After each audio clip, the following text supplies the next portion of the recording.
بسم اللہ الرحمن الرحیم۔ السلام علیکم۔ حضرت ابو بکر صدیق رضی اللہ تعالیٰ عنہ کی نصیحت کا واقعہ۔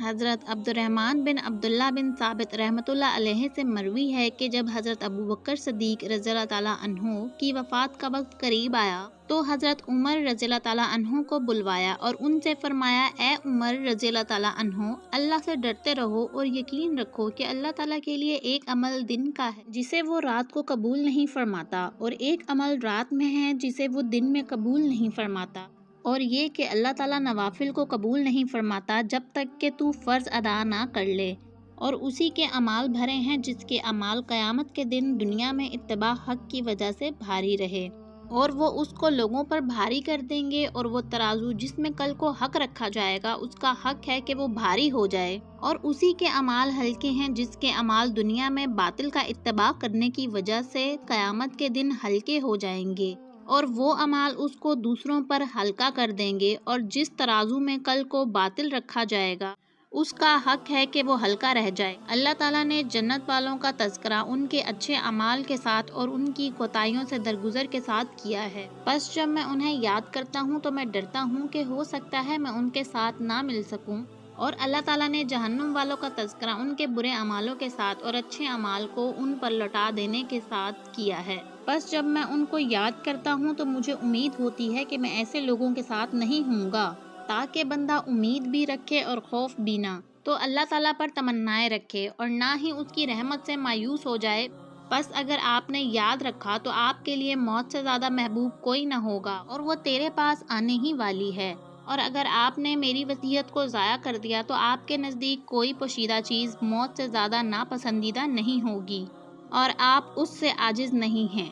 حضور صلی اللہ علیہ وآلہ وسلم کی یتیم پر شفقت کا واقعہ۔ نبی علیہ الصلوۃ والسلام عید کے دن گھر سے مسجد کی طرف تشریف لانے لگے۔ راستے میں آپ صلی اللہ علیہ وآلہ وسلم نے کچھ بچوں کو کھیلتے دیکھا۔ انہوں نے اچھے کپڑے پہنے ہوئے تھے۔ بچوں نے سلام عرض کیا تو نبی علیہ الصلوۃ والسلام نے جواب ارشاد فرمایا۔ اس کے بعد آپ صلی اللہ علیہ وآلہ وسلم تشریف لے گئے تو ایک بچے کو خاموشی کے ساتھ اداس بیٹھے دیکھا۔ آپ صلی اللہ علیہ وآلہ وسلم اس کے قریب رک گئے۔ آپ صلی اللہ علیہ وآلہ وسلم نے اس بچے سے پوچھا کہ تمہیں کیا ہوا ہے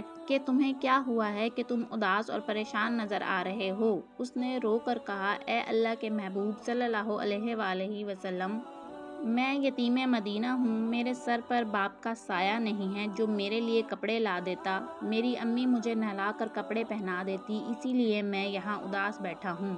نبی علیہ الصلوۃ والسلام نے اس سے فرمایا کہ تم میرے ساتھ آؤ۔ آپ صلی اللہ علیہ وآلہ وسلم اسے لے کر واپس اپنے گھر تشریف لائے، اور سیدہ عائشہ صدیقہ رضی اللہ تعالیٰ عنہا سے فرمایا، حمیرہ، انہوں نے عرض کیا، لبیک یا رسول اللہ، اے اللہ کے رسول صلی اللہ علیہ وآلہ وسلم، میں حاضر ہوں۔ آپ صلی اللہ علیہ وآلہ وسلم نے فرمایا، اس بچے کو نہلا دو، چنانچہ اسے نہلا دیا گیا۔